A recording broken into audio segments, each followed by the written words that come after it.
गांव भदलपुर में कुछ दिनों से एक ही बात चली हुई थी। हर रात किसी ना किसी घर से कुछ ना कुछ चोरी हो जाता था।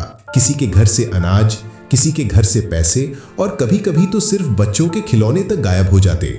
लोग कहते थे ये काम किसी बाहर के चोर का है, शायद कोई शहर से आके छुपकर चोरी करता है। लेकिन कोई नहीं जानता था कि असल चोर तो उनके बीच ही रहता था। सुबह जब पंचायत चौक पर भीड़ लगती तो हर चेहरा परेशान होता। किसी का चेहरा गुस्से से लाल, किसी के चेहरे पर डर। पुलिस आई, डंडे चले, पर कुछ हाथ नहीं आया। और जब सब हार गए तब एक आदमी आगे बढ़ा। उसका नाम था नजीर। नजीर एक आम सा मिस्त्री, लेकिन दिल से खोजी। उसकी आंखों में एक अजीब सी चमक थी, जैसे हर राज को समझने का जज्बा हो। उसने कहा, अगर चोर हमारे बीच है तो उसे बाहर से ढूंढने की जरूरत नहीं। उस रात नजीर अकेला निकल गया, हाथ में पुरानी लैंटर्न और दिल में होशियारी। हवा तेज थी, नीम के पत्ते हिल रहे थे और उसके कदमों की आहट मिट्टी में गुम हो रही थी। हर आंगन के पास वो रुकता, मिट्टी को देखता, पैरों के निशान गिनता और हर निशान एक कहानी कहता जाता। सब जगह एक बात कॉमन थी, जहां जहां चोरी हुई वहां नीम का पेड़ जरूर था।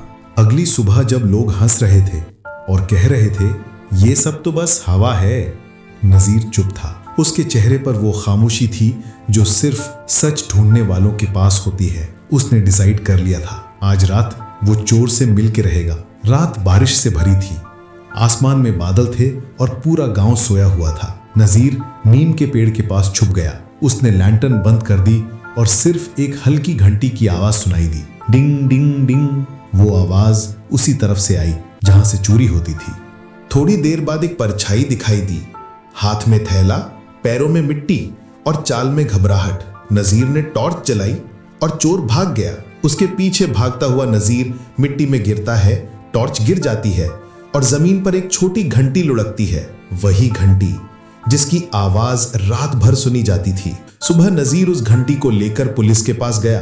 इंस्पेक्टर हंसा, ये घंटी चोर को पकड़ने में कैसे मदद करेगी? नजीर मुस्कुराया, कभी कभी सबूत आवाज से मिलते हैं। वो सबको नीम के पेड़ के पास ले गया। उसने जमीन खोदी और नीचे से एक पुराना लकड़ी का बॉक्स निकला। बॉक्स के अंदर कुछ सोने के सिक्के और एक पुरानी तस्वीर थी। एक आदमी पुलिस की यूनिफॉर्म में, नाम लिखा था हारून। इंस्पेक्टर शॉक में था। हारून तो 2 साल पहले ट्रांसफर हुआ था। नजीर ने धीरे से कहा, ट्रांसफर नहीं हुआ था साहब, बस गांव में छुप गया था। हारून उसी नीम के पेड़ के पास मिल गया, छुपते हुए, आंखों में आंसू और हाथ में वही पुरानी घंटी। उसने सर झुकाकर कहा, मैं मजबूर था नजीर, मेरी बीवी मर गई, बच्चे भूखे थे, मुझे लगा रात में थोड़ा ले लूंगा तो कोई नहीं जानेगा। नजीर चुप रहा कुछ देर, फिर उसने कहा, चोरी सिर्फ पैसे की नहीं होती हारून, कभी कभी इंसान अपना सुकून भी चुरा लेता है। सुबह पंचायत लगी, सब लोग उसके आसपास थे। हारून के चेहरे पर शर्म थी और नजीर के चेहरे पर सुकून। पंचायत सरपरस्त ने कहा, इंसान गलती करे तो माफी मिल सकती है, लेकिन ईमानदारी पे दाग लग जाए तो सब कुछ खत्म हो जाता है। उस दिन के बाद गांव में चोरी बंद हो गई। नीम के पेड़ के पत्ते अब भी हिलते हैं, लेकिन अब उनमें डर नहीं, सिर्फ याद है। और लोग कहते हैं सच छुप भी जाए तो हवा जरूर उसका पता बता देती। और नजीर वो आज भी गांव में रहता है, लोगों के बीच, बिना शोहरत के, लेकिन हर बच्चा उसे खोजी चाचा कहता है।